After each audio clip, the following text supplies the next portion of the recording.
Hello. Let's talk today about magnesium and testosterone. I guess you could say performance and activity, motivation. I guess they all could fit in there. But I was looking at a study online and they were talking about muscle performance being evaluated. They were using some parameters like grip strength, lower leg muscle power, knee extension torque, ankle extension, isometric strength, and they normalized everything for the age and body and even the sex. And so all the results were positive on the effect of magnesium on the levels of testosterone on this basis, this experiential basis, which I found very interesting. Going straight to where you can sense that, it reminded me of this study they did on rats one time where they fed them liver, and then they fed them just general diet, and they watched how long they could swim. And the one group swam 10 times as long as the other before they started to drown or whatever, and they pulled them out.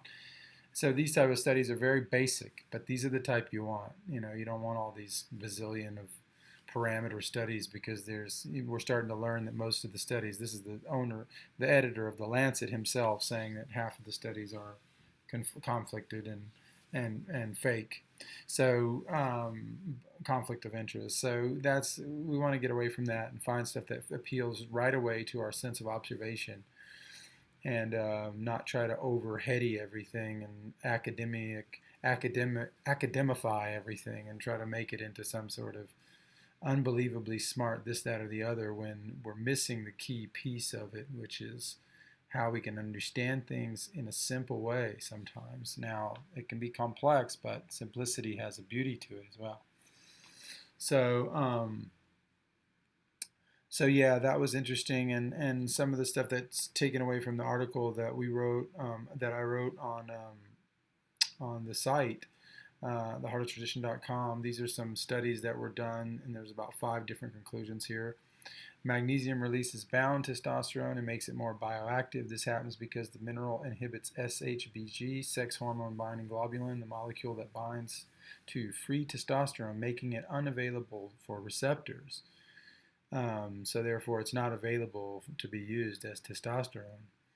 And 1 gram of magnesium is sufficient to increase free testosterone levels by 24% in combination with intense exercise.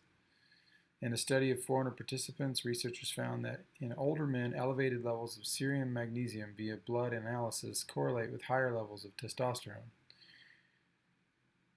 And then another study, the results, one of the results, there was a sentence that said, there's evidence that magnesium has a positive influence on anabolic hormonal status, including testosterone in men.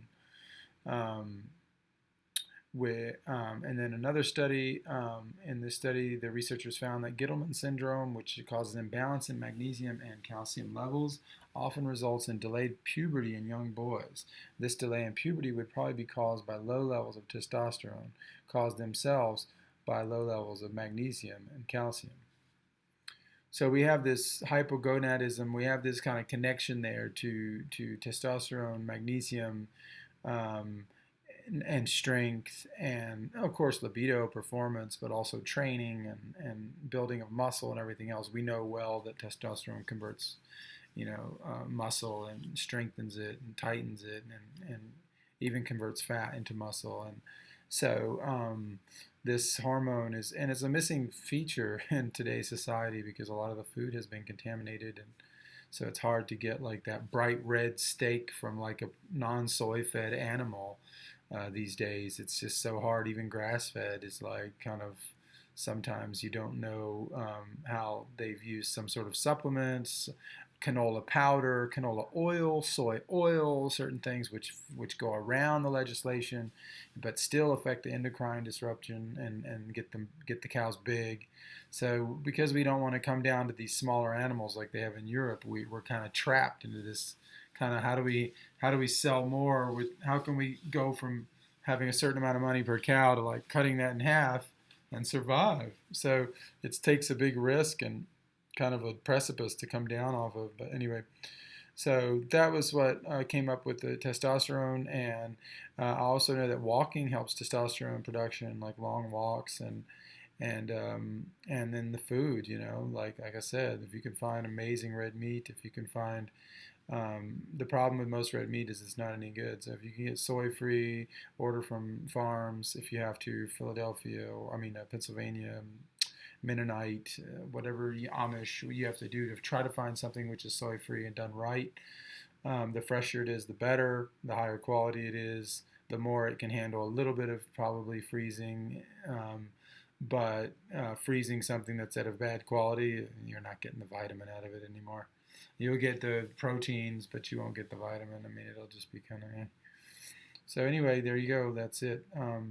As far as the magnesium that I recommend, we always recommend Transdermal Magnesium from Zechstein Inside in blue glass bottles, because this is the only magnesium in glass. There you go. It already shows the sign of quality. They're not using endocrine disruptors, and it's not just the glass, but the glass is quite important when it comes to such a key mineral that's going to over 800 processes in the human body, to have it not be attached to these plastic particles that leach into it. And then also, there's a lot of fake Zechstein, genuine Zechstein, unauthentic Zechstein, named true Zechstein. They have all these labels, but it's not real. The only real Zechstein out there is Zechstein Inside logo from Vindam, the city in Holland from which it comes, and the only and original source. So don't be fooled. Find the logo, and it's only $3 a week, so do it right. Come check us out at theheartoftradition.com.